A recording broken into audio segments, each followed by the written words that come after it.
In the first week of February 1945, American forces in the Philippines, from their ever-expanding beachhead around Lingayen Gulf, launched operations to capture several targets in the capital city of Manila. The primary target was the Santo Tomas Internment Camp in the Sampaloc district of the city.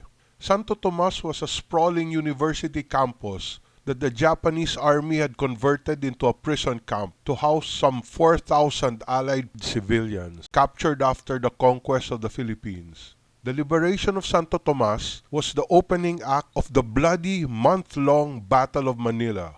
It was also the stage for a unique sight never seen before or since in the Pacific theater of war. Under the direct orders of General Douglas MacArthur to free the prisoners in Santo Tomas, elements of the 1st Cavalry Division formed highly mobile, mechanized units called flying columns to spearhead the push into Manila. In the vanguard was the 2nd Squadron of the 8th Cavalry Regiment with an attached tank company starting off at midnight on January 31, from their staging areas in Gimba, Nueva Ecija. These units raced south towards Manila, engaging in numerous skirmishes along the way. By February 3, the troops of the 8th Cavalry had crossed the Tulyahan River in Novaliches and entered the outskirts of Manila, heading straight for the Santo Tomas camp. A few kilometers to their west, other army units were coming down Highway 3 from Pampanga province. These units would enter Manila from Grace Park, where the monument to Andres Bonifacio stands. Highway 3 would later be renamed the MacArthur Highway in honor of the American general. By the evening of February 3, the 8th Cavalry Flying Column had reached the gates of Santo Tomas. The first to breach the walls of the compound was an M4 Sherman tank named the Batlin Basic. The sight of this would never be forgotten by the jubilant, soon-to-be liberated prisoners. As the Battle of Manila unfolded in the coming days, the Batlin Basic would play a prominent role in the brutal street-to-street, building-to-building fighting south of the Pasig River.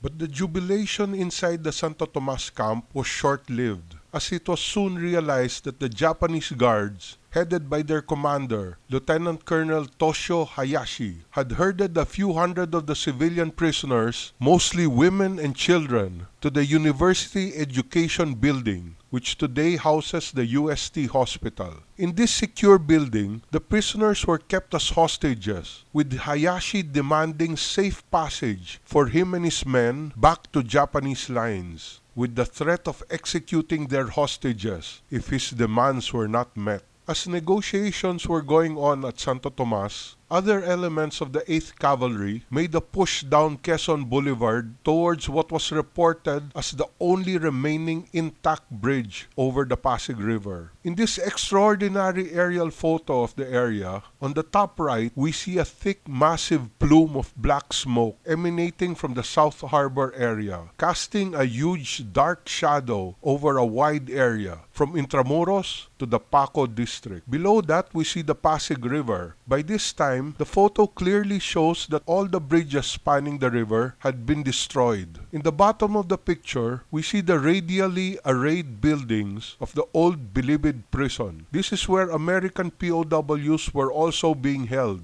many of them captured at Bataan and Corregidor 3 years earlier. To the left, across Quezon Boulevard, is the modern, steel and concrete 3-story building of the Far Eastern University. The diagonal road to the bottom left corner leading to Santo Tomas only half a kilometer away. The large 4-way intersection above the Far Eastern building is the intersection of Quezon Boulevard and Ascaraga Street, present-day Recto Avenue. Just above the intersection, we see a roadblock spanning the width of Quezon Boulevard. This roadblock is made up of trucks tied together with steel cables, as well as iron rails embedded into the street. Guarding the roadblock, the Japanese had set up numerous machine gun nests. Japanese forces had also set up machine guns and sniper positions in the Far Eastern building to provide crossing fire on the street below. The 8th Cavalry unit that was to make its way to the Pasig River ran headlong into this roadblock and was repulsed at this strong Japanese defensive position.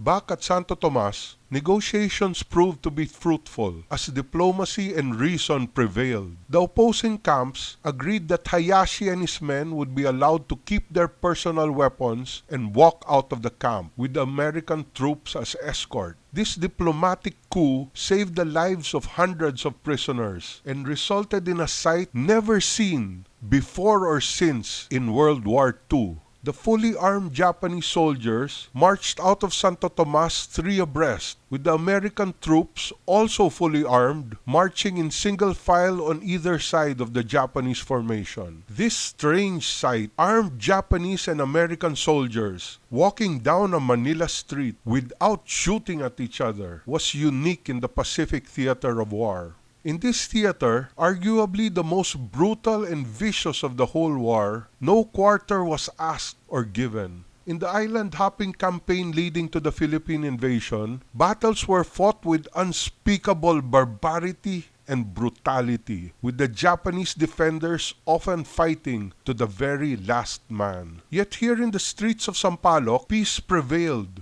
if but for a fleeting moment. The Americans escorted the Japanese to a point where they parted ways, deep in no man's land. But the moment was fleeting indeed. This was only the opening act of the Battle of Manila, one of the most barbaric and brutal engagements in the entire Second World War. Thousands of American and Japanese troops would fight to the death, with over 100,000 innocent Filipino civilians butchered in the process. Colonel Hayashi and his men would suffer a similar fate. His unit would be decimated fighting Filipino guerrillas near Malacañang Palace. The few Japanese survivors of this encounter would be captured and taken back to Santo Tomas. This time, the jailers had become the jailed. This was a story of the liberation of Santo Tomas, where for a brief moment, peace and diplomacy prevailed and lives were saved. And a unique and unbelievable sight was seen in the streets of Manila. If you like this story, don't forget to like and subscribe. And please leave any comments or suggestions in the section below. Salamat po.